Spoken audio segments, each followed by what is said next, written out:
Federal government begs United States to patronize agricultural products by Nigerian farmers. Welcome to the news, and thank you for tuning in to listen. Currently, Nigeria exports crude oil, cocoa, cashew nuts, and animal feed to the U.S. market. Now the news in detail. Godfrey Onyema, Nigeria's Minister of Foreign Affairs, has urged the United States to enhance the exchange of Nigerian agricultural products.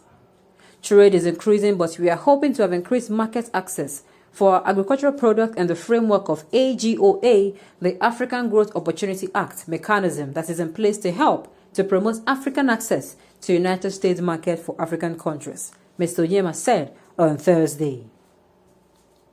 Mr. Onyema stated this during a joint press conference in Abuja with the United States Secretary Antony Blinken and Vice President Yemi Osibanjo. His comments come after Mr. Osibanjo spoke on the importance of improved quality products as Nigeria continues to expand its exports to the rest of Africa and the African Continental Free Trade Area and the rest of the world. Mr. Osibanjo on Wednesday said locally manufactured products will not do well in Nigeria and abroad if they did not adhere to international quality standards. The United States invests heavily in Nigeria, providing foreign direct investment for petroleum mining and wholesale trade sectors as well as education and creative sectors. While it exports wheat, vehicles, machinery, kerosene, lubricating oils, jet fuel, civilian aircraft, and plastics to Nigeria, under the AGOA, Nigeria exports include crude oil, cocoa, cashew nuts, and animal feed. The AGOA has served at the basis of U.S.-Africa bilateral relationships spanning over 2 decades. The act will expire on 30th September 2025.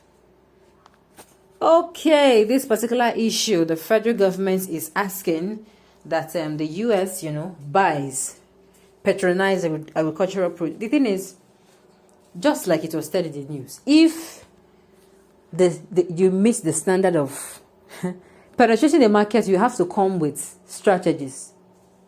You have to come with strategies. Those that are in that market before, you have to capitalize on what they are not doing right. You want to sell to the U.S. government. What is your standard, first of all, of the product? Is the standard met? What strategy are you using? What strategy are you using that is going to make sure that apart from the U.S. now, your products, they look mouth-watering? Because it is good. You are going to need to convince people now. Leave Mr. A that you have been buying for so many years. Leave Mr. B you have been buying for so many years and come and buy from me now that you can see now. That is just it. So it is going to be difficult if you do not prove that your products, number one, they meet standards. Number two, that, you are giving them something better. Mr. A is giving them, how am I going to put it now? He's giving them 20%. 20% of whatever he's giving. It might be that he has, top-notch customer service. It might be that his packaging is, beautiful. It might be that, he has things that makes him stand out in the market. Now, what are you bringing in that is going to contest, that will make not just the United States now, people to see that really this thing is good? So it is not just enough that Nigeria should come and start begging. No, that is an archaic way of doing things. Very, very archaic. What are you going to do? You facilitate, you modernize, you use technology to sell your market. You are going to be very, very innovative and creative. That is just it. Because if you are going to say that they should keep begging to buy your market, for how long would you keep begging, not just the United States now, but people to buy your market? If you have good storage and processing facilities, you need not beg anybody to buy a product. Government should just focus on these aspects and stop this begging to live life. Sincerely, that's what I'm saying.